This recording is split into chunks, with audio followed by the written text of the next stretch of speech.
Hello, my name is Peter J. Redding, and I'm one of the founders of Coach for Life Institute.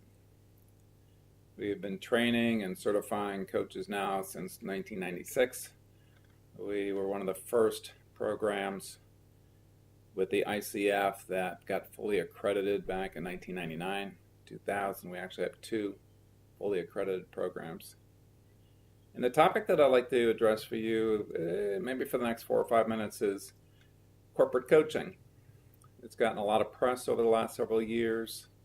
What do we do? How do we approach that? How do we bring in, frankly, a very spiritual and very deep personal transformation coaching model?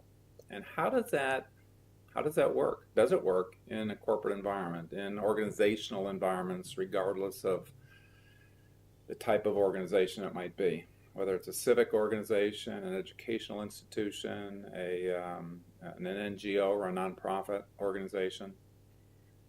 The short answer to that is brilliantly. It just does. I personally have 15 years of corporate experience with the division of Eli Lilly, huge pharma company in the United States and around the world. I was in their medical devices division for, like I say, about 15 years. So I understand a lot about what goes on, the culture, the pressures, the speed to market delivery, etc., that comes in a corporate arena. And for the last 23 years, I have been training coaches in the coaching techniques, philosophy, culture, of how to be a professional coach to people that come from the corporate arena and other organizational structures. So a couple of things in terms of how coaching is showing up and being utilized in the corporate arena. If you think about coaching as a communications model,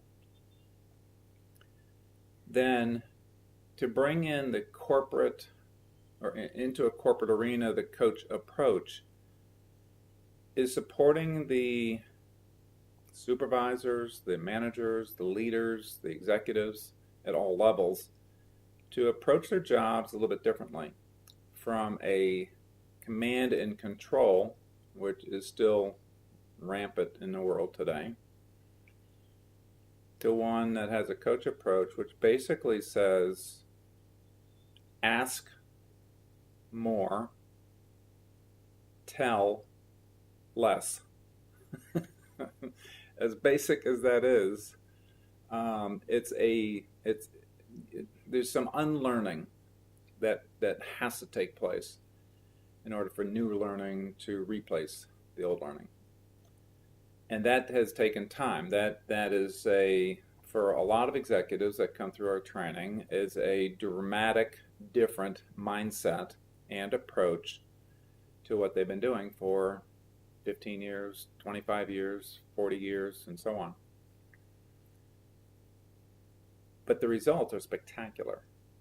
And it's been proven. There's lots of research now that's been done, from Harvard Business Review to Wall Street Journal to reports and research that PricewaterhouseCoopers has done for the International Coach Federation consistently over the last 10 years. So where it's showing up, how is it actually being utilized inside of corporations? There are a lot of corporations right now that have internal, professionally trained and certified coaches inside the organization. And I'm talking about whole divisions of coaches that do nothing but coach. I personally knew the individual that started it at IBM back 18 years ago, I think it was, maybe 20 years ago now. It's being used inside the Internal Revenue Service in the United States. It's been used in the civic arena in Singapore for now at least the last 15 years. And more corporations are doing that, having internal coaches. There's also an important part of understanding coaching in terms of how is it different than all the other helping professionals? How is it different than consulting? How is it different than mentoring? How is it different than training and teaching, etc.? And so to learn about the core of coaching inside of a professional coach training program as Coach for Life Institute offers has been huge for HR professionals and L&D, learning and development professionals worldwide, so that they can sort out, frankly, and make sure that the coaches that they're hiring to be external coaches to come in and work with their high potentials, their top level executives, their onboarding for key positions in the organization, that they really are getting coaching and not a consultant that has now said, yes, I'm also a coach, because it is significantly different. Nobel Peace Prize winner back, I think probably now about 7 years ago, said the following, that coaching, pure coaching, kind of coaching that we're talking about here, has been the most important professional development tool available, period. If you think about it, it makes sense because it's one-on-one. It is 100% customized to the individual person that's getting coached in terms of what his or her agenda is, in terms of what they want to develop, what they want to bring more awareness, consciousness, development, action planning to, in terms of their career development, their personal development, so that they are frankly a stronger, more confident human being in that new role that's going to demand that. And there's no other organization, and I don't care if it's an Ivy League school, I don't care if it's a well-known master's program in Europe or in Asia or in India or in Africa or in America. Coaching, one-on-one coaching, where the individual must take responsibility for their own agenda, must take responsibility for the action plans that they are putting into place, their own self-commitments that they generate, not the coach, so that there is 100% ownership by the individual, by definition, that they then carry out. And it's no wonder that it is the most significant way of professional development that exists in the world today, period. So if you're interested in corporate coaching, whether you're going to be initiating maybe a renewal process in your current mentoring, or the languishing mentoring program that's kind of been haphazard or kind of faded away over the last 10 years, there are ways for coaching to come in and support the rejuvenation of a spectacular mentoring program, because coaching does not replace good mentoring. But the question is, when I was mentored I was a mentor and mentee back in the 1980s, 1990s, it was 75% advice from an elder, okay, and maybe 25% of what we now call coaching. Like, what are you interested in doing, Peter? All right, that's flipped. Highly recommend, if you do nothing else or get nothing else out of this video, change that parameter to be the opposite.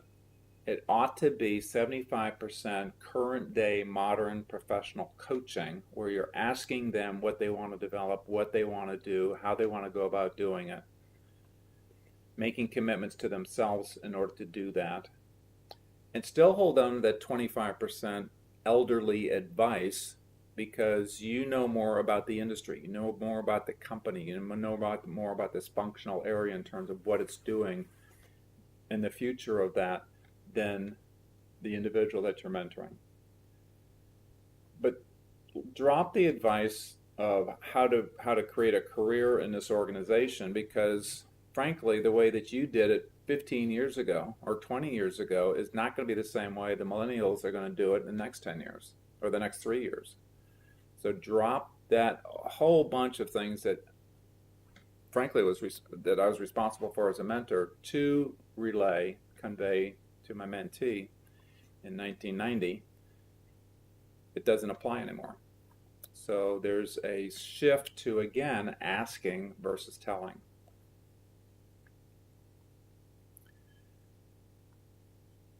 I'd love to see you in a future training. We do training. I'm in Bangalore right now. We'll be doing a week's training next week.